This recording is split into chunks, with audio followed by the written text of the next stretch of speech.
اگر تو حضرت وَإِذْ فَرَقْنَا بِكُمُ الْبَحْرَ فَأَنْجَيْنَاكُمْ وَأَغْرَقْنَا آلَ فِرْعَوْنَ، اگر تو حضرت موسیٰ کی قوم کے لیے دریا پھاڑ سکتا ہے تو ہم تو نبی پاک کے غلام ہیں۔ صحابہ کہتے ہیں جناب سعد نے دعا مانگی تو دریا نے رستہ عطا فرما دیا۔ یار تو دعا بھی نہیں مانگتا؟ حضور نے فرمایا دعا صلاح المومن، دعا مومن کا ہتھیار ہے، تو نے یہ بھی چھوڑ دیا ہے۔ اب تو باتیں کر کے، تبصرے کر کے، ٹی وی دیکھ کے، اپنی رائے قائم کر کے، کمنٹس کر کے سو جاتا ہے، یہ بھی سوتا خشک ہو گیا، تو دعا تک نہیں مانگتا۔ فرماتے ہیں دعا مانگی تو دریا نے رستہ دیا، اور جب اس کنارے نکلے تو حضرت سعد کہنے لگے کسی کی کوئی شے تو نہیں رہ گئی دریا میں، کوئی چیز تو نہیں رہ گئی۔ ایک صحابی کہنے لگے پیالہ رہ گیا ہے، تو حضرت سعد فرمانے لگے او دریا ہمارا پیالہ واپس نہیں کر دیتا؟ تو کہتے ہیں کہ لہر آئی تو پیالہ بھی باہر پھینک گئی۔ او بھائی ہم اسی رسول کا کلمہ پڑھتے ہیں جن کا حضرت سعد بن ابی وقاص نے کلمہ پڑھا تھا، اور کسی جگہ میرے نبی پاک نے نہیں فرمایا اللہ صحابی کی سنے گا بعد میں آنے والوں کی نہیں سنے گا، کسی جگہ نہیں کہا۔ پر تو کشکولے دعا بھی نہیں اٹھاتا، مصیبت میں بھی اب یاد خدا ہم کو نہیں آتی، دعا منہ سے نہ نکلی، جیبوں سے عرضیاں نکلی، تو یہ کام بھی نہیں کرتا۔ میرا دل کرتا تھا چلو اور کچھ نہ ہو، مسجدوں میں اجتماعی دعا ہی ہو جائے، پر اس طرح بھی توجہ نہیں۔ وہاں بھی کہتے ہیں مولوی صاحب جلدی کرو گھر جانا ہے، اتنی لمبی دعا، اور کمنٹس کر رہے ہیں لوگ، کہتے ہیں آپ اپنے گھر کی سوچیں۔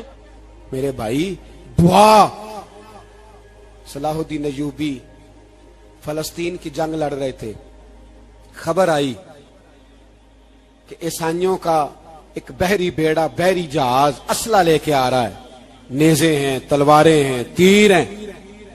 صلاح الدین ایک بزرگ تھے، ان سے ملے تو کہنے لگے بابا جی آپ بھی دعا کرو۔ میں بھی دعا کرتا ہوں، مسلمانوں کے پاس پہلے اسلحہ نہیں، عیسائیوں نے اور منگا لیا ہے، کہیں ایسا نہ ہو مسلمانوں کے خلاف اتنا اسلحہ استعمال ہو۔ یہ بات کہی، بابا جی کو دعا کا کہا، خود مسجد اقصیٰ میں ساری رات روتے رہے۔ صلاح الدین ساری رات، ہمارا حکمران جسے ربنا آتنا فی الدنیا پوری نہیں پڑھنی آتی، اور اب تو ایسے پیر آ گئے ہیں میدان میں جو سورہ فاتحہ سیدھی نہیں سنا سکتے الا ماشاءاللہ۔ ساری رات صلاح الدین ایوبی روتے رہے۔ وہ بزرگ کہتے ہیں میں بھی کونے میں تھا، پر جس درد سے اس نے دعا مانگی میں نہیں مانگ سکا۔ سویرے خبر آئی کہ دشمن کا وہ بحری بیڑا جو اسلحہ لے کے آ رہا تھا دریا میں غرق ہو گیا ہے۔ صبح خبر آئی تو وہ شخص ایک آگے بابا جی سے کہنے لگا بابا جی وہ بحری بیڑا دریا میں غرق ہو گیا۔ تو بابا جی رو پڑے، کہنے لگے دریا میں غرق نہیں ہوا، صلاح الدین ایوبی کی آنسوؤں میں غرق ہو گیا ہے، اس کے آنسوؤں میں غرق ہو گیا ہے، اس نے رب سے دعا ہی ایسی مانگی اس کے آنسوؤں میں۔ تو دعا بھی نہیں مانگتا میرے بھائی مسلمانوں کے لیے، تو دعا بھی نہیں مانگتا۔ امام حسین میدان کربلا میں تھے، ایک راوی کہتا ہے 3 دن پانی بند رہا ہے، روٹی بند رہی ہے، پر قرآن پاک کی تلاوت 1 منٹ کے لیے بھی بند نہیں ہوئی، دعا اور التجا 1 منٹ کے لیے بھی بند۔ حسین کے خیمے سے یہ آواز بار بار آتی رہی، یا اللہ استقامت بھی دے اور صبر بھی عطا فرما۔ دعا کا رستہ بند، تلاوت بند نہیں ہوئی، اللہ کی بارگاہ میں سجدے بند نہیں ہوئے، چھوڑ گیا ہے۔ تو دعا تک نہیں مانگتا۔ دعا تو انقلاب برپا کر دیتی ہے، دعا تو حالات بدل دیتی ہے، دعا تو تبدیلی لے آتی ہے۔ کوئی بیٹھا ہوا مجھے دور دعا دیتا ہے، بس دعا دیتا، فقط دعا دیتا ہے۔ کوئی بیٹھا ہوا مجھے دور دعا دیتا ہے، میں ڈوبتا ہوں پر سمندر اچھال دیتا ہے۔ وہ بھائی تو دعا بھی چھوڑ گیا۔ پہلی بات آپ کی خدمت میں یہ ہے کہ جاگیں، مسلمان بنیں۔ دوسرا کچھ نہیں کر سکتے تو دعا تو کر سکتے ہیں نا، دعا کا رستہ اپنائیں۔ اور پھر میرے نبی پاک علیہ السلام نے 2 باتیں فرمائی، کان کھول کے سن لینا، 2 باتیں۔ حضور نے فرمایا ایک وقت آئے گا کہ میری امت کے خلاف کافر ایک دوسرے کو آوازیں دیں گے، آؤ مسلمانوں کو ماریں، آؤ مسلمانوں۔ تو صحابہ نے کہا یا رسول اللہ کیوں، ہم تھوڑے ہو جائیں گے؟ فرمایا نہیں، تم بہت زیادہ ہوں گے۔ 56 اسلامی ملک ہیں دنیا میں، کتنے بول کے بتانا ہے؟ اتنا سا برما ہے، کسی غیر مسلم کا کتا مر جائے تو یہ چیخ پڑتے ہیں، اور یہاں کہتی ہے اقوام متحدہ کہ جی وہ ہمیں داخل نہیں ہونے دے رہے، تو بند کرو پھر سلامتی کونسل، تحلیل کر دو، اقوام متحدہ ختم کرو۔ اگر تمہاری کو سنتا نہیں تو بنائی کیا ہے؟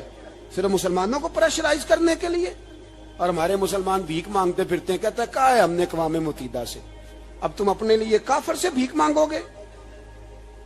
کافر سے بھیک مانگو گے؟ میرے عزیز, نبی پاک علیہ الصلوۃ والسلام نے فرمایا کافر ایک دوسرے کو بلائیں گے مسلمانوں کو مارے. یا رسول اللہ ہم تھوڑے ہوں گے؟ فرمایا بہت زیادہ ہوں گے. تو حضور کیا ہوگا؟ فرمایا تمہیں وہن ہو جائے گا. یا رسول اللہ وہ کیا ہے؟ فرمایا دنیا سے پیار ہو جائے گا, مرنے کو دل نہیں کرے گا. دنیا سے اور مرنے کو. اس وقت سمجھ لینا کافر تم پہ حاوی ہے. میں اپنا اندازہ کروں, آپ اپنا کریں. مجھے دولت سے کتنا پیار ہے اور آپ کو کتنا پیار ہے. جھاگ کے سنیں یہ لفظ رسول پاک کے صلی اللہ علیہ. حضور نے فرمایا جب تجھے دنیا سے پیار ہو جائے, دولت سے پیار ہو جائے, اقتدار سے پیار ہو جائے, اور جب تجھے موت بری لگنے لگے, تیرا مرنے کو دل نہ کرے, پھر کافر تیرے اوپر چڑھ آئے گا. آج دولت ہی تو رہ گئی ہے, باقی بچا کیا ہے؟ میں اکثر کہتا ہوں شادیاں نہیں ہوتی, تجارتیں ہوتی ہیں. لڑکی والے کہتے ہیں کہ لڑکا زیور کتنا ڈالے گا, لڑکے والے کہتے ہیں لڑکی جہیز کتنا لائے گی. تجارت, ہر جگہ دولت, ہر جگہ پیسہ, ہر جگہ سرمایہ. جہاں جس معاشرے میں تلاوت بکے, نعت بکے, تقریر بکے, اس سے زیادہ اور تباہی کا معاملہ کیا ہوگا؟ میرے عزیز, میرے رسول پاک علیہ الصلوۃ والسلام کے صحابہ کے قریب دنیا داری آ سکی نہیں آئی. حضرت ابو بکر صدیق نے پانی مانگا تو لوگوں نے دودھ دیا, فرمایا پیچھے کرو. ابو بکر نے نعمتیں چھوڑ دی ہیں. اب ابو بکر وہ والا کام کرتا ہے جو رسول پاک نے کیا ہے. فرمایا نہ دودھ شاید پیش نہ کرو, جو مانگتا ہوں بس وہ دو. حضرت ابو بکر صدیق نے بڑے مالدار تھے. حضرت عمر فاروق رضی اللہ تعالیٰ عنہ کے پاس صحابہ کرام جمع ہو کے آئے. کون سا ایسا شخص ہے جس کی تنخواہ میں اضافہ ہو جائے؟ تو لوگ کہتے ہیں نہیں مجھے نہیں چاہیے. پر ہم نے وہ لوگ دیکھے ہیں. حاجی صادق صاحب کو مسجد والوں نے کہا 1000 روپیہ تنخواہ بڑھانی ہے, تو حاجی صاحب کہنے لگے میرا بڑا سونا گزارا ہوتا ہے, مینوں نہیں بڑے نے. حضرت سیدنا عمر فاروق رضی اللہ صحابہ اکٹھے ہو کے گئے, کہنے لگے عمر حضور کے زمانے میں بظاہر غربت رہی, جناب صدیق اکبر کے زمانے میں غربت, اب تو بڑی ریل پیل ہے, بحرین سے لاکھوں کا مال آتا ہے, آپ کو بڑے بڑے سفیر ملنے آتے ہیں, پر آپ وہی پرانا کرتا اور وہی تامت جو کئی جگہ سے سی آپ نے کئی جگہ سے پھٹی. اور حضرت عمر ایک دن عید کی نماز پڑھانے گئے تھے تو ننگے پیر ہی چلے گئے. لوگوں نے کہا جوتا, فرمایا ٹوٹ گیا تھا یار, پہننے کے قابل نہیں تھا. فرمایا ننگے پیر آ گئے ہو, لوگ کیا کہیں گے؟ فرمایا چھوڑو, عمر کے پاؤں ننگے ہیں لیکن عمر کے کردار میں تو کوئی شک نہیں نا, پیر ہی ننگے ہیں نا, کیا ہوا؟ چھوڑو اس بات کو. کوئی پیار نہیں دنیا داری سے, دولت سے, کوئی چکر ہی نہیں. حضرت سیدنا عمر فاروق رضی اللہ تعالیٰ عنہ کو صحابہ نے اکٹھے ہو کے کہا, یہ ہے امت کے بیدار ہونے کے طریقے جو عرض کر رہا ہوں. کہا جناب آپ اب بڑا مال غنیمت ہے, اور جس طرح ہر صحابی کا حصہ ہے آپ کا بھی حصہ ہے, تو ایک نیا کرتا ہی ڈال لیں آپ خرید کے. اب جب مشورہ ہو گیا صحابہ میں تو کہنے لگے عمر سے بات کون کرے گا؟ نیا کرتا پہننے کی عمر سے بات کس کو برا لگتا ہے جی؟ نیا کرتا کون بات کرے گا؟ حضرت سیدنا علی المرتضیٰ کا انتخاب ہوا. کہنے لگے مولا علی کی بڑی عزت کرتے ہیں, ان سے بڑا پیار کرتے ہیں, ان سے بات کرتے. تو حضرت علی کو بلایا گیا, عرض کی حضور مہربانی فرمائیں. حضرت عمر سے کہے نئے کرتے کے لیے, آپ فرمانے لگے عمر میری بڑی قدر کرتا ہے, بڑی بات سنتا ہے, پر یہ والا کام نہیں میں عمر سے کہہ سکتا, یہ کسی اور سے کہو. تو کہنے لگے آپ رہنمائی کر دیں, کس کو کہیں؟ تو جناب علی المرتضیٰ فرمانے لگے اگر حضرت عائشہ صدیقہ سے کہو گے تو عمر فوراً مان جائے گا, وہ مومنوں کی ماں ہیں. صحابہ حضرت عائشہ کے پاس, اماں جی عمر کو بلائیں, ان کو کہیں بڑے بڑے سفیر آئے ہوتے ہیں, وہی پرانے کپڑے پہن کے بیٹھ جاتے ہیں. اللہ اکبر. حضرت عائشہ نے پیغام بھیجا, فرمایا عمر کو بلاؤ. عمر فاروق دوڑے ہوئے آئے, پردے کے پیچھے حضرت عائشہ کے پاس گھٹنوں کے بل, اماں جی دیر تو نہیں کر آیا میں آنے میں؟ حکم ہو, حضور کے گھر سے پیغام آیا, بڑے بڑے سفیروں کو چھوڑ کے بھاگے. حضرت عائشہ صدیقہ کہنے لگی عمر دیکھو جائز پیسے ہوں تو اسلام اچھے لباس سے منع نہیں کرتا, اب بڑا بڑا مال آیا ہے, اب تیرا بھی حصہ ہے. تو صحابہ کرام کی خواہش ہے کہ نیا کرتا پہن لو. بڑے بڑے سفیر آتے ہیں, حرج بھی کوئی نہیں, جائز بھی ہے, کو منع نہیں. حضرت عمر نے گردن جھکا, جی اماں جی, جی اماں جی, جی اماں جی. حضرت عائشہ کہتی ہیں بات ختم ہوئی, عمر نے گردن اٹھائی تو عمر کی داڑھی آنسوؤں سے بھری ہوئی. کہتی ہے مجھے کہنے لگے اماں جی میں تو صرف مسجد میں دیکھا کرتا تھا, آپ تو مصطفیٰ کو دن رات دیکھتی تھی. جس طرح کے کرتے آمنہ کے لال نے پہنے ہیں مجھے بھی پہنا دو, میں تیار ہوں, میں پہن لوں گا, میں تیار ہوں, پر جس طرح کے میرے نبی نے پہنے. حضرت عائشہ کہتی ہے میں پھوٹ کے روئی, میرا پلو آنسوؤں سے بھر گیا. فرماتی ہیں میں عمر کی بات سنتی گئی تو میرا پلو آنسوؤں سے, میں نے کہا عمر تو جا, تو ٹھیک ہے. فرماتی ہے عمر فاروق سلام کر کے اٹھے, امیر المومنین چلے گئے.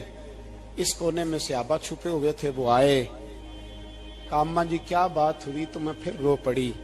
میں نے کہا کیا بتاؤں, تمہیں پرانے کرتے نظر آتے ہیں, اسے محمد عربی کے جلوے نظر آتے ہیں, اسے رسول اللہ کا رنگ نظر آتا ہے, اسے وہ غلامی نظر آتی ہے. عمر کو دنیا سے پیار, اور دنیا سے پیار نہیں تھا, دعا پتہ کیا تھی؟ یوں جھولی اٹھا کے اللہ مرزقنا شہادتن فی سبیلک وجعل موت فی بلد حبیبک. اللہ عمر کو بسترے والی موت نہ دینا, موت شہادت کی دینا. پر میں میدان میں جا کے نہیں مرنا چاہتا, مجھے رسول اللہ کے شہر میں موت چاہیے, باہر جا کے نہیں. یہی میدان لگے مدینے میں, یہی موت آئے, اسباب بنا. میں مدینہ بھی نہیں چھوڑنا چاہتا. او بھائی ان لوگوں کو نہیں پیار تھا. جناب صدیق اکبر کا وصال ہوا تو زہر کے اثر سے, وہ جو آپ کو زہر لگا تھا, بعض مفسرین نے لکھا ہے کبھی کبھی وہ جو سانپ نے ڈسا تھا تو کبھی کبھی اس کا اثر آتا تھا, بس اللہ نے شہادت دینی تھی کبھی کبھی, ورنہ تو بڑی شفائیں تھیں. حضرت عمر شہید, حضرت عثمان, جناب علی, امام حسن, امام حسین, علی اکبر, علی اصغر, حضرت عباس, حضرت سعد بن معاذ, حضرت امیر حمزہ, مصعب بن عمیر. میرے محبوب نے تو لسٹ بنائی شہیدوں کی, لسٹ بنائی شہیدوں کی. شہادت سے پیار کیا رسول اللہ صلی اللہ علیہ وسلم کے غلاموں نے, پیار کیا شہادت سے. اسی لیے تو کافر اٹھ نہیں سکا کہ شہادت سے. حضرت سعد بن معاذ رضی اللہ تعالیٰ عنہ کو زخم لگ گیا, جنگ سے زندہ آ گئے لیکن زخم ہے, رو کے کہنے لگے محبوبہ سارے شہید ہو گئے, میں ایسے ہی رہ گیا. حضور نے فرمایا نہیں, رب تجھے بھی شہادت کی موت ہی عطا فرمائے گا. اسی زخم میں پردہ ہو گیا.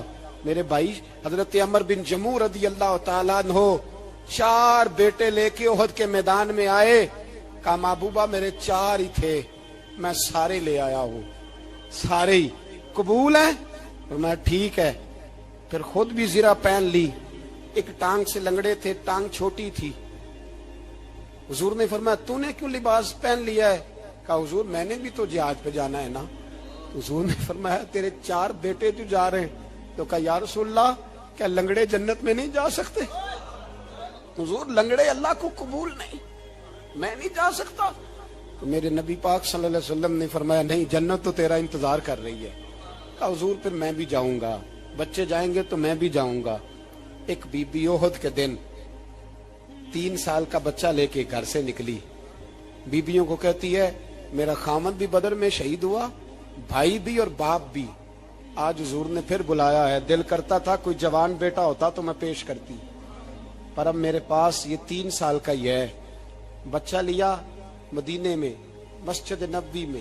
حضرت بلال سے کہنے لگی 2 منٹ حضور کا دیدار چاہیے. نبی پاک آئے, کیسے آئی ہو؟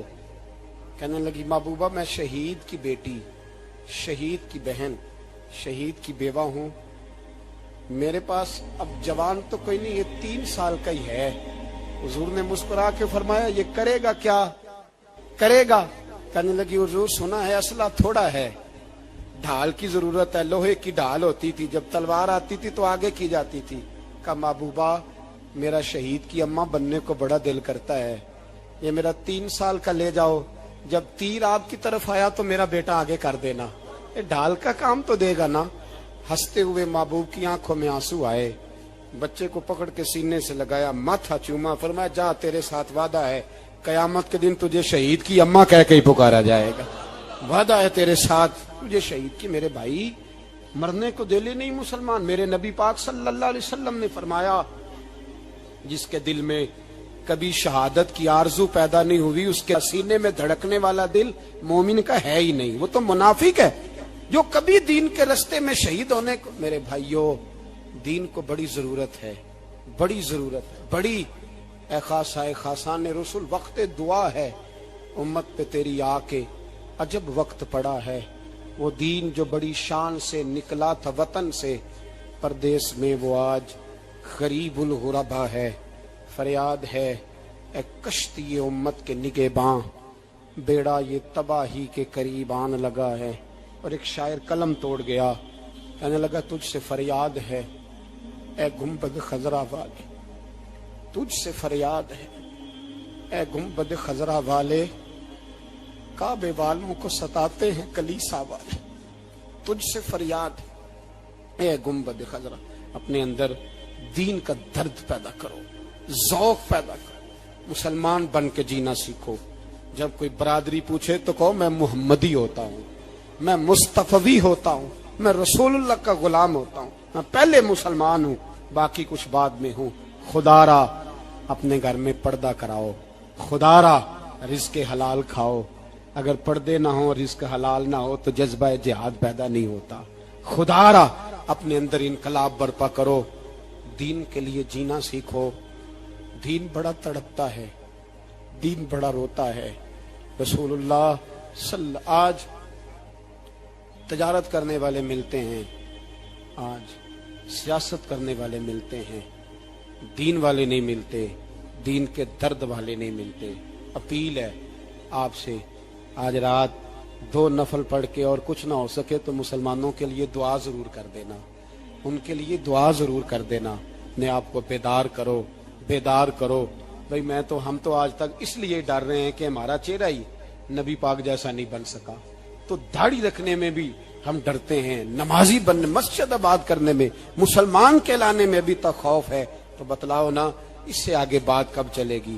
جہاد کی بات تو بڑی آگے جا کے. بدل جاؤ, رسول اللہ کا غلام بن کے جینا سیکھو. نبی پاک صلی اللہ علیہ وسلم کی غلامی کا پٹا اپنے گلے میں ڈالو.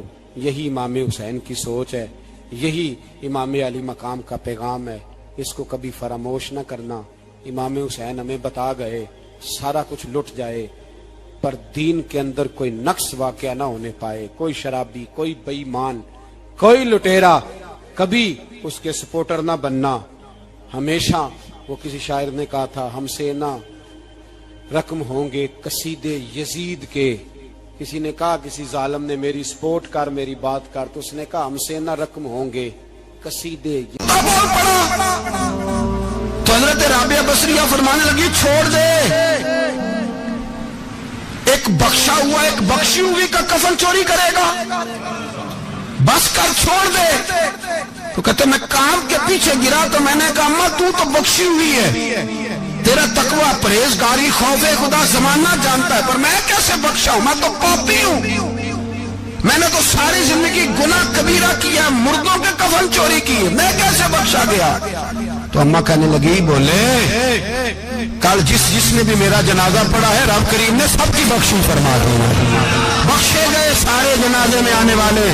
اللہ اپنے بندوں کو یہ شان عطا فرماتا ہے. میرے حضرت قبلہ عالم دوستو, دیانتداری سے کہتا ہوں, مسجد میں بیٹھا ہوں اس وقت, اگر وہ والی سیرت جو کتابوں میں ہم ولیوں کی پڑھتے ہیں وہ اگر کسی شخص میں پائی جاتی ہے تو وہ میرے شیخ میں پائی جاتی ہے, میرے حضرت میں. ابھی آپ جب آئے لوگ کہتے ہیں آپ کی آخری ملاقات کب ہوئی, تو میں کہتا ہوں آخری ہوئی نہیں, کبھی نہ کبھی ہوگی. یہ کیسے ہو سکتا ہے؟ مالی دا کم پانی دینا, پھل پکے ہون یا کچے, پیر مریداں دے سر تے رہندا ہے, وہ جھوٹے ہون یا سچے. ہماری تو ملاقات آخری کی, ہم تو جنت میں بھی کٹھے رہیں گے, ان کے قدموں میں رہیں گے, اور ہم اللہ سے دعا مانگتے ہیں جنت میرے کس کاری جتھے یار نظر نہ آوے, او دوزخ مینوں لکھ بہشتاں جتھے سونا آوے جاوے, تو وہاں بھی کٹھے ہوں گے. میں ابھی آخری دفعہ جب گیا تو یہ عزیزم ابرار بھی میرے ساتھ تھے. اجازت ہی 2 لوگوں کو ملی وہاں تک جانے کی. آپ کراچی تشریف فرما تھے, وہ میرے ساتھ تھے. 2 گھنٹے ہم بیٹھے رہے, بے خبر ہو جو غلاموں سے وہ آقا کیا. 6 7 8 گھنٹے انتظار کرنا پڑا, شکن بھی نہیں آیا. نے کہا جی کہتے ہیں اسے بٹھاؤ. تو بندہ کسی جگہ کا اپنے آپ کو کتا بھی کہے تو کتے تو بیچارے ساری دیہڑی باہر بھی نوکری کر جاتے ہیں, یہ بھی نہیں کہتے میں نے اندر آنا ہے.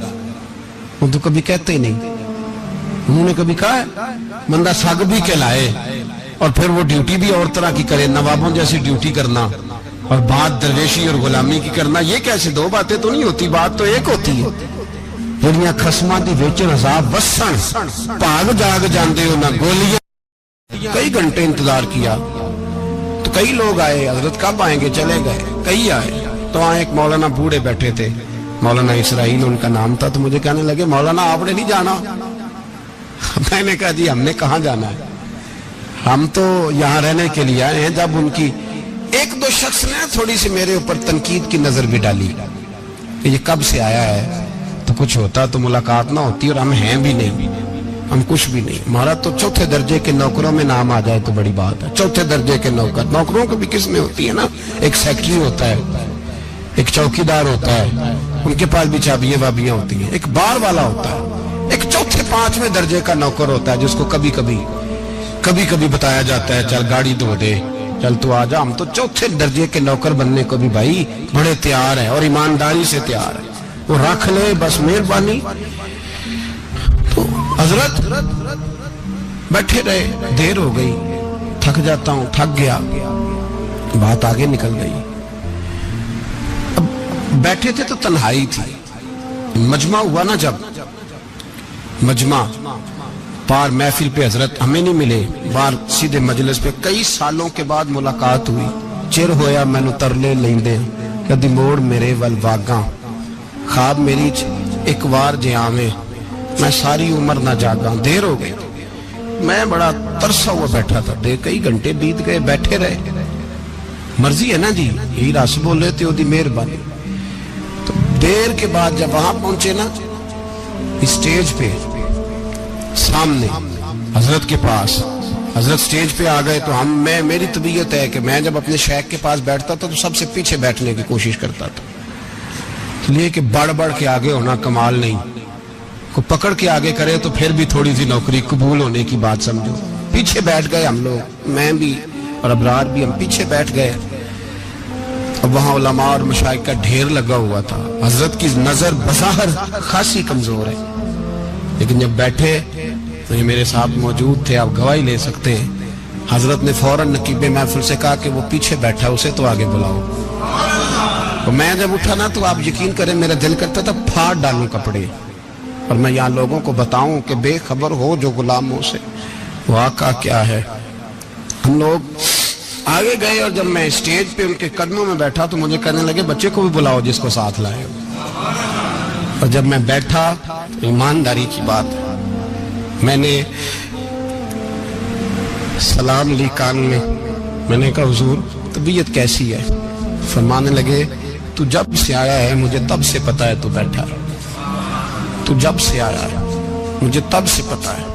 اب کل واپس چلے جانا اور جا کے وہاں دین کی نوکری کرنا, تو جب سے آیا ہے مجھے تب سے.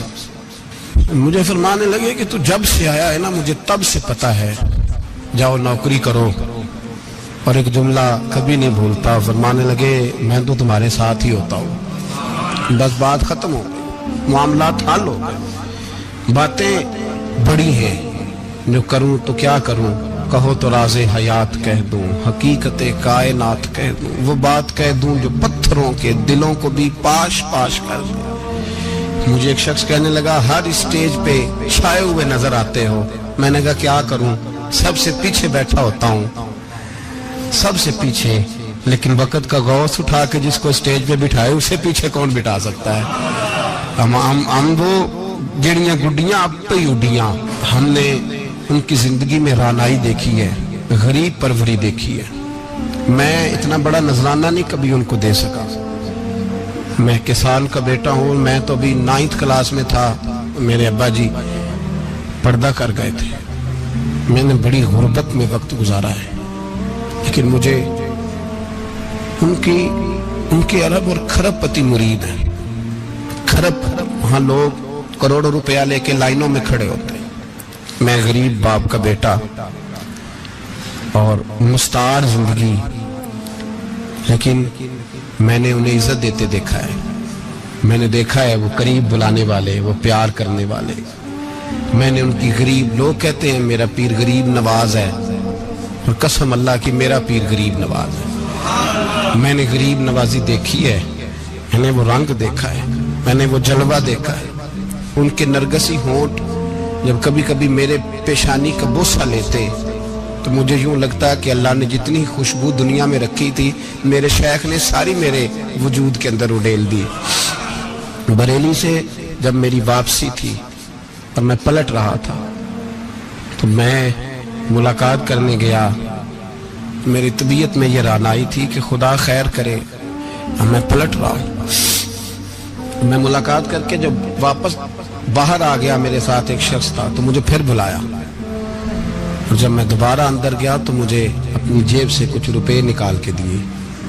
فرمانے لگے یہ خرچ ہے آنے جانے کا, اور کبھی محسوس نہ کرنا.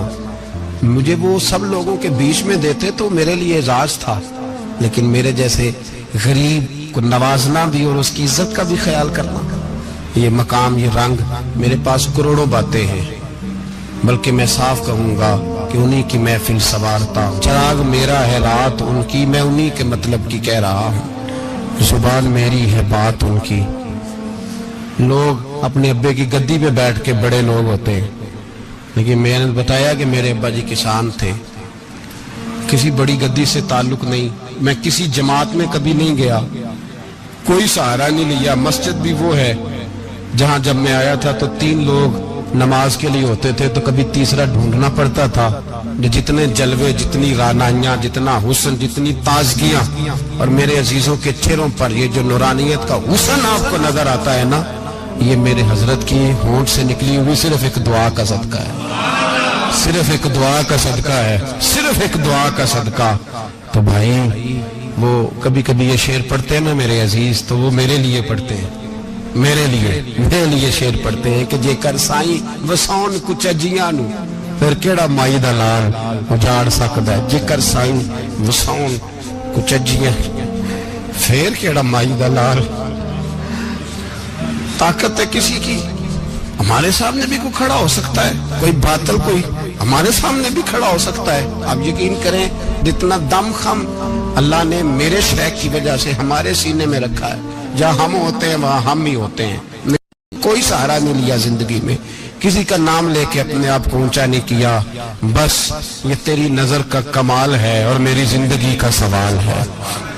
اور اس نظر پہ میں نے کہا مریں گے تو کفن پہ بھی نام لکھائیں گے, اور مریں گے تو قبر پہ کتبہ بھی تیرے نام کا لکھائیں گے, اور یہی جلوے لے کر کے انشاءاللہ جائیں گے, اسی نام سے پہچانے جائیں گے. اور انشاءاللہ وہاں بھی غلاموں کا رنگ نرالا ہی ہوگا. باتیں ہو ہی نہیں سکی, بھی تو ایک پہلو کھلا ہے, ابھی تو دفتر پیچھے پڑے. انشاءاللہ پھر ایک نشست رکھوں گا, ان کی باتیں پھر چھیڑوں گا, اور یہ باتیں ہوتی رہیں گی انشاءاللہ تعالی. مجھے لوگ پوچھتے ہیں ہر تقریر میں کہتے ہو میرے حضرت فرماتے ہیں, تو میں نے کہا کیا کروں, میں تو فرماتا ہی نہیں. آپ یقین کریں تیاری کوئی کرتا ہوں, جمعے میں تقریر کوئی اور ہو جاتی ہے, وہاں کچھ اور, کتابیں کچھ اور دیکھ کے آتا ہوں, یہاں کچھ اور ہو جاتی ہے. پھر سمجھ آتی ہے کہ تو بولنے والا ہے ہی نہیں, کوئی اور ہے جو تجھے سبق پڑھاتا ہے, جو تجھے کہتا ہے اس طرح کر کے بات کر, اس طرح کر کے. ایک شخص مجھے ناروے سے رات فون کر رہا تھا, کہنے لگا حضرت صاحب آپ کی باتیں میرے سیدھے دل میں لگتی ہیں, اور یہاں بیٹھ کے صحیح ہو گیا ہوں, فیس بک پہ سن کے وجہ کیا ہے. میں کہتا مجھے بھی نہیں پتا, مجھے پتا ہو تو میں بتانا دوں, یہ مجھے نہیں پتا بھائی, مجھے کیا خبر کہاں یہ مسجد جو کہاں دنیا سے بھی دور ہے, اور کہاں ناروے, اور کہاں لندن, اور کہاں سارا زمانہ, اور کہاں یہ دنیا, ہمیں نہیں پتا. بس اتنی بات ہے کہ مالی دا کم پانی دینا, پھل کچے ہون یا پکے, تو پیر مریداں دے سر تے رہندا ہے, جھوٹے ہون یا سچے, یہ پکی بات ہے, یہ کنفرم بات ہے. اور مجھے تو کبھی کبھی لگتا ہے وہ صرف میرا ہی خیال نہیں رکھتے, جو فقیر سے جو وابستہ ہیں ان کا بھی بڑا خیال رکھتے ہیں. کئی دفعہ مجھے اپنے کئی عقیدت مندول مریدوں کے پیچھے ان کے جلوے نظر آتے ہیں. مجھے ایسے لگتا ہے جیسے چھا گئی ہے ان پر میرے حضرت کی نورانیت. مجھے رنگ نظر آتا ہے اپنے درویشوں میں ان کے حسن کا. بس دعا کرے تا ابد آستانہ یار رہے، وہ آسرا ہے غریبوں کا. سرکار نے فلاح انسانیت کے لیے جو دوسرا کام کیا نا، وہ لوگوں کو احساس دلایا ہے کہ اگر غلطی ہو جائے تو تم نے بندوں کے سامنے اپنے آپ کو کلیئر نہیں کرنا، تم نے تو رب کے سامنے اپنے آپ کو کلیئر کرنا. اللہ کے سامنے تم نے بچنا ہے کہ میرا گناہ معاف. اور حضور احساس پیدا کرتے تھے. بخاری شریف میں قبیلہ غامدیہ کی اس عورت کا تذکرہ موجود ہے جو خود آئی تھی، کوئی گرفتار کر کے نہیں لایا تھا، از خود آئی. احساس پیدا ہو گیا نا گناہ کا. یہاں بہت ساری غلطیاں کر کے بھی لوگ جب اپنی بات کرتے ہیں تو کہتے ہیں کبھی یاد تو نہیں کسی کے ساتھ زیادتی کی ہو، یاد تو نہیں کبھی کسی کا. بھئی آپ نے اتنے بڑے ولی ہونے کا دعویٰ کر دیا. انسان تو انسان رہتا ہے. بڑے بڑے لوگ کہہ گئے کہ یا اللہ اگر انجانے میں بھی بھول گئے ہیں تو ہم سے درگزر فرما. لیکن جب ہم تیار ہی نہیں ماننے کو. حضرت انس بن مالک کہتے ہیں وہ خاتون آئی، کوئی پکڑ کے نہیں لایا، کسی 14 دنوں کے ریمانڈ پہ نہیں اسے منوایا گیا، اسے وہ خود بخود آئی. اور کریم محبوب علیہ السلام کے سامنے جب وہ کھڑی ہوئی تو اتنے درد سے میں نے کم لوگ روتے دیکھے ہیں جس درد سے وہ روئی. عرض کرنے لگی حضور میں غلطی کر بیٹھی ہوں، مجھ سے زنا ہو گیا، مجھے پاک کر دے. تو محبوب کریم علیہ السلام نے فرمایا تو کیسے ثابت کرے گی تو نے گناہ کیا؟ یعنی مجرم کو ثابت کرنا پڑ رہا ہے کہ میں گناہ گار. یہ وہ کمال ہے کہ انسانوں کو احساس ہونے لگے کہ یہاں ہم غلط ہیں. جب اعتراف جرم ہوتا ہے، جب بیماری کی تشخیص ہوتی ہے تو پھر اس کا علاج بھی ہو جاتا ہے. حضرت انس بن مالک کہتے ہیں وہ عرض کرنے لگی حضور میرے پیٹ میں ناجائز بچہ ہے. حضور نے فرمایا جا جب بچہ پیدا ہو تو پھر آنا. وہ 8 ماہ کے بعد آئی تو اس کی گود میں پھول سا بچہ تھا. حضور نے فرمایا واپس جا، جب روٹی کھانے لگ جائے تو پھر آنا. وہ 2 سال 2.25 سال دودھ پلاتی رہی. پھر جب آئی تو بچے کے ہاتھ میں روٹی کا ٹکڑا تھا. کریم محبوب صلی اللہ تعالی علیہ وسلم سے آ کے جب اس نے بات کی تو وہ درد سے روئی، کہنے لگی یا رسول اللہ 3 سال ہونے کو ہیں، میں نے گناہ کیا ہے، میں ساری رات سو نہیں پاتی. حضور تڑپتی، اگر اس حال میں مر گئی تو اپنے رب کو کیا منہ دکھاؤں، مجھے پاک کر دے، میرے حال پہ رحم فرمائے. محبوب کریم صلی اللہ علیہ وسلم نے بچہ ایک صحابی کو دیا، فرمایا بچوں کی طرح پالنا، اور کہا اسے لے جاؤ، پتھر مار مار کے اسے سنسار کر دو. صحابہ کہتے ہیں اسے پتھر لگ رہے تھے اور حضور بے چینی کے ساتھ ٹہل رہے تھے. آ کے خبر دی حضور وہ تو وصال کر گئی، انتقال ہو گیا. فرمایا یہاں تک تو بات اس کی تھی. حضرت انس بن مالک کہتے ہیں اب محبوب کریم نے صحابیات سے فرمایا اسے غسل دو، کفن پہناؤ، جنازہ تیار ہو جائے تو مجھے خبر کرنا. حضرت انس بن مالک کہتے ہیں غسل ہوا، کفن ہوا، جنازہ تیار ہوا تو حیران ہم تب ہوئے جب میرے محبوب نے فرمایا صفیں بناؤ، میں خود جنازہ پڑھاؤں گا، میں خود جنازہ پڑھاؤں گا. اور سرکار نے جنازہ پڑھایا تو ایک شخص کی زبان سے نکلا حضور اس ملعون کا معاذ اللہ جنازہ جس نے ناجائز بچہ جنا، اس کے لیے آپ دعا کر رہے ہیں، جنازہ پڑھا. حضور فرمانے لگے خاموش ہو جاؤ، تم نے گناہ دیکھا ہے، اس کا احساس نہیں دیکھا. تم نے غلطی دیکھی ہے لیکن اس کی توبہ کا انداز نہیں دیکھا. اور صاحب کنز العمال نے یہ لفظ نقل کیے ہیں کہ کریم محبوب فرمانے لگے اس نے تو ایسی شاندار توبہ کی ہے کہ اگر میں اپنی ساری امت میں بانٹ دوں تو اللہ سب کی مغفرت فرما دے گا. احساس جب پیدا ہو جاتا ہے نا اپنے دل کے اندر کہ یہاں میں غلط ہوں. ان العبد اذا اعترف ثم تاب تاب اللہ علیہ او کما قال نبی صلی اللہ علیہ وسلم، رواہ مشکات. حضور نے فرمایا جب کوئی بندہ کہتا ہے نا اللہ میں بھول گیا تھا اور پھر وہ توبہ کرتا ہے تو رب اس کی توبہ کو فوراً ہی قبول فرما لیتا ہے. پہلی بات یہ کہ عقائد کو مضبوط رکھیں، مضبوط عقائد. اور یہ جو آج کل ایک اور ماحول چل رہا ہے کہ تھوڑا ادھر کو تھوڑا ادھر، عقائد وہی درست ہیں جن کی تشریح شیخ عبدالحق محدث دہلوی نے فرمائی. عقائد وہی درست ہیں جن کی بابت حضرت مجدد الفسانی لکھ گئے، اور ان سب کو اگر کھلا کر کے بیان کیا تو امام احمد رضا فاضل بریلوی نے بیان کیا.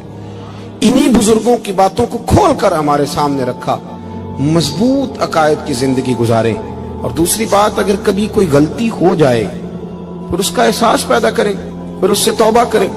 تیسری بات جو فلاح انسانیت کے لیے بڑی ضروری ہے وہ یہ ہے کہ تھوڑا احساس پیدا کریں دوسروں کا۔ میری زندگی میری ذات سے شروع ہوتی ہے، میری ذات سے۔ میرے سے ہنس کے بولو، میری بات مانو، میرے پیچھے چلو، میرے آرام میں خلل نہ آئے، میری طبیعت کے مطابق۔ بھئی آپ کی طبیعت کے مطابق چلیں تو پھر تو آپ بہت بڑے خود غرض ہوئے کہ آپ نے صرف اپنے لیے سوچا۔ محبوب کریم کا کمال یہ تھا کہ حضور نہ دوسروں کا بڑا احساس فرماتے تھے۔ آپ بخاری مسلم کی وہ حدیث پڑھیں تو حیران ہو جائیں کہ سرکار فرماتے ہیں میں جب نماز کی نیت باندھتا ہوں تو میرا دل کرتا ہے میں لمبی نماز پڑھاؤں۔ جب میرا کسی کام کرنے کو دل کرے تو پھر میں ساری دنیا کو چلنی پڑے تو میں کر جاتا ہوں، لیکن حضور فرمانے لگے کہ میرا دل کرتا ہے میں لمبی نماز پڑھاؤں، لیکن پھر میرا خیال آتا ہے کہ پیچھے بوڑھے بھی ہیں، بیمار بھی ہیں، بچے بھی ہیں۔ یا رسول اللہ، نماز اللہ کی اور خیال بندوں کا؟ فرمایا میں بوڑھوں، بیماروں اور بچوں کا خیال کرتے ہوئے اللہ کی نماز کو مختصر کر دیتا ہوں۔ احساس جب طبیعت ہمارے ہاں نا تیزی کے ساتھ احساس ختم ہوا ہے، تیزی کے ساتھ ہم نے اتنی نفی شروع کی۔ ہمارے تو اہل تصوف میں اللہ ماشاءاللہ اب تربیت کا طریقہ یہ ہے کہ صرف میں ہوں، میرے سوا کوئی بھی نہیں۔ صحابہ کرام علیہم رضوان کی عادت تھی کہ جب کسی سے ملاقات کرتے تو السلام علیکم کے بعد سورہ عصر کی تلاوت کیا کرتے تھے۔ اس کا مقصد ایک دوسرے کو سبق یاد کرانا ہوتا تھا، نئے سرے سے عزم نو کرنا ہوتا تھا۔ اس سورت کے مضامین ایک دوسرے کو یاد کرانا مقصد تھا۔ سورہ بڑی معروف ہے اور قرآن مجید کی جو الفاظ کے لحاظ سے مختصر صورتیں ہیں ان میں سے ایک ہے۔ اللہ تبارک و تعالی نے قسم اٹھا کے کہا والعصر، محبوب مجھے تیرے پاکیزہ زمانے کی قسم ہو، محبوب تیرے خوبصورت وقار والے، خلوص والے، پاکیزہ بھائی چارے والے تیرے زمانے کی مجھے قسم ہو، ان الانسان لفی خسر، بے شک انسان نقصان میں ہے۔ مطلق فرما دی، تاکید لگا کے، ان الانسان لفی خسر، بے شک انسان نقصان میں ہے۔ یا اللہ سارے، فرمایا الا الذین، سوائے ان لوگوں کے، کون؟ جن میں چار خوبیاں پائی جائیں۔ الا الذین آمنوا، ایک تو وہ ایمان لائیں، وعملوا الصالحات، اور پھر نیک اعمال کریں۔ ایمان لائیں، نیک اعمال کریں اور پھر چپ نہ کر جائیں، وتواصوا بالحق، پھر حق بات کا اعلان کریں۔ ایمان لائیں، عمل صالح کریں، تیسرا کام کیا کرنا ہے؟ چلیں سارے بولیں گے تو اعلان بھی ہوگا نا، ایسے تھوڑی ہوگا کہ ایک دو آدمی اعلان کرے تو دنیا جاگ جائے۔ حق بات کا اعلان کرنا ہے۔ ایمان لانے کے بعد، عمل صالح کرنے کے بعد تیسرا حکم کیا ہے؟ آپس میں حق بات کی تلقین کرو، اور حق بات کی تم تلقین کرو اور پھر تمہیں کوئی کہے کچھ نہ، پھر تم پہ ظلم نہ ہو، پھر تمہیں ستایا نہ جائے، یہ کیسے ہو سکتا ہے؟ پھر تم بڑے پاک صاحبزادے، پیرزادے، علامہ صاحب، سیاستدان، بیوروکریٹ بن کے بڑی ایک طرف ہو کے آرام سے زندگی گزارو سارے، تم یہ کیسے ہو سکتا ہے؟ وتواصوا بالحق، جب تم حق بات کی نصیحت کرو گے پھر تکلیف آئے گی، پھر کیا کرنا ہے؟ وتواصوا بالصبر، پھر ایک دوسرے کو صبر کی نصیحت بھی کرنی ہے۔ وتواصوا بالحق، ایمان لانے کے بعد، عمل صالح کرنے کے بعد تیسرا کام کیا کرنا ہے؟ ایک دوسرے کو حق بات کی نصیحت کریں، اور پھر رستے میں تکلیف آئے گی، آزمائش آئے گی، پھر کیا کریں؟ وتواصوا بالصبر، پھر صبر کی تلقین بھی کریں۔ یہ قرآن مجید نے 4 شرطیں لگائیں، فرمایا جس بندے میں یہ 4 خوبیاں پائی جائیں گی اسے اللہ کامیابی عطا فرمائے گا۔ مسلمان کی سوچ کے خلاف ہے یہ بات، یہ قرآن کی فکر کے خلاف ہے کہ اپنی فکر کرو۔ برما کے لیے، کشمیر کے لیے، فلسطین کے لیے بات نہ کرو، اپنی فکر کرو. یہ قرآن کی سوچ کے خلاف ہے، یہ قرآن کے پیغام کے خلاف ہے. اس لیے کہ اگر صرف اپنی بات ہوتی تو آمنو اور عامل الصالحات پہ بات ختم ہو گئی ہوتی، پھر بات آگے نہ چلتی. جب کہا گیا وتواصوا بالحق، حق بات کی تلقین کرنی ہے. اگر بات صرف اپنی ذات کی ہوتی تو ٹھیک ہو گیا تھا، نماز پڑھی، روزہ رکھا، حج کیا، ختم ہو گئی. لیکن میرے نبی پاک صلی اللہ تعالی علیہ وسلم نے ارشاد فرمایا، ایک بستی میں 2 3 4 نیک لوگ رہتے تھے. میرے پیارے کریم رسول فرماتے ہیں 3 4 بڑے پرہیزگار، متقی، صاف ستھرے صوفی صاحب، درویش صاحب، علامہ صاحب، بڑے جو کہتے تھے بالکل جی میں کوئی بات نہیں کرتا، کسی بادشاہ کو نہیں چھیڑتا، میں تو بس لوگوں کو اللہ اللہ بتاتا ہوں، میرا کوئی